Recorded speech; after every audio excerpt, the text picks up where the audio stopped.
फेरि हामी आइसकेका छौँ र हामी चाहिँ अहिले प्योर है दार्जिलिङ बोटानिकल गार्डन दार्जिलिङको बोटानिकल गार्डन फुलबारीमा आइपुगेका छौँ र सब्जीबारी भन्दा पनि हुन्छ नजान्ने यस्तो गधाहरूलाई हो यो सब्जी पकाएर खान्छ यो हेर्नुहोस् है क्याक्टसहरू यहाँ क्याक्टस नामसँगै छ तपाईँहरूको अगाडि है ओलाले यस्तो भिडियोहरू तपाईँहरूको माझ आज फेरि ल्याइसकेको छ भने मेरो च्यानललाई है लाइक सब्सक्राइब गरिदिनुहोस् होला भनी आशा राख्न चाहन्छु हो तपाईँहरूलाई म नामसँगै देखाउँछु तपाईँहरूको घरमा कतिपय क्याक्टसहरू छ है हेर्नुहोस् है हेर्नुहोस् क्याक्टस कत्रो चाहिँ छ हो हाइट मात्रै हेर्नुहोस् न हौ यहाँ हेर्नुहोस्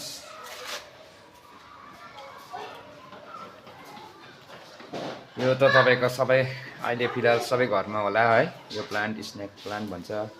तर यसको नाम चाहिँ खासमा रहेछ क्रिसमस क्याक्टस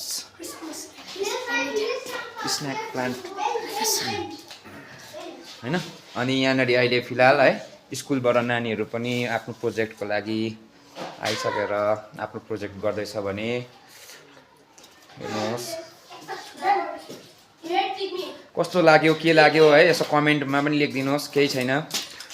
कमेन्टहरूमा लेखिदिनुहोस् है भाइहरू पास हुनुपर्छ ल राम्रोसँगले पढ्नु लाइक एन्ड सब्स्क्राइब ल लाइक र सब्स्क्राइब गरिदिनुहोस् and share and comment good यो चाहिँ अहिले सबै क्याक्टसको बिरुवाहरू रहेछ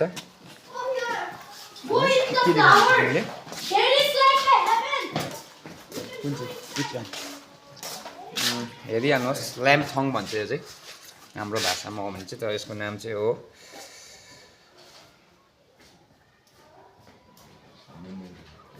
मलाई पढ्नु साह्रै आएन है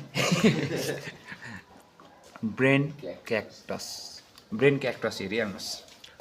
दिमाग जस्तो यसो गजगुजुक भएको तपाईँले यो कहीँ भेट्नुभयो देख्नुभयो भने नफ्याँक्नुहोस् होला यो एउटा प्रजाति नै रहेछ क्याक्टसको है हेर्नुहोस् है मैले पनि आज देख्दैछु है यहाँ हेर्नुहोस् है हेर्नुहोस् है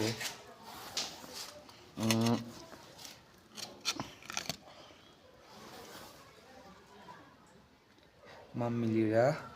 बुकारिलिनिस है कतिपय तपाईँहरूको घरमा पनि होला तर तपाईँहरूलाई कति क्याक्टसको नाम थाहा नहोला है कति तपाईँले वास्ता नगर्नु सक्छ है क्याक्टस मात्रै भनेर राख्नु सक्छ तर हेर्नुहोस् है यहाँ दार्जिलिङमा चाहिँ क्याक्टसलाई चाहिँ कसरी चाहिँ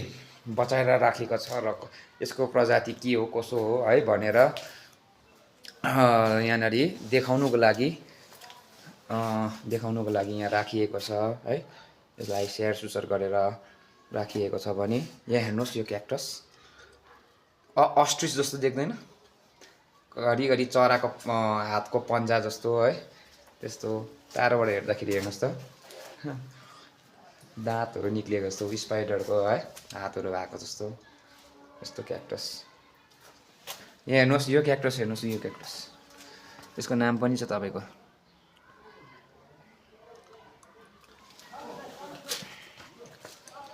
हेर्नुहोस् है यो हेर्नुहोस् यो फुलेकोमा यो फुल्दै रहेछ हो सानो फुल्दैछ है ल thank you guys for watching है तपाईँहरूको सामु म यस्तो घरिघरि यस्तो भिडियोहरू लिएर आउँछु है तपाईँहरू हेर्दै गर्नुहोस् अहिले म फिलहाल चाहिँ दार्जिलिङको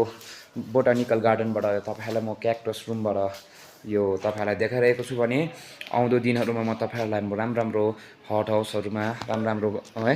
यस्तो फ्लावर हाउसहरूमा लगेर तपाईँहरूलाई म राम्रो फ्लावरहरूको बारेमा जानकारी दिन चाहन्छु है यसरी नै हेर्दै जानुहोस्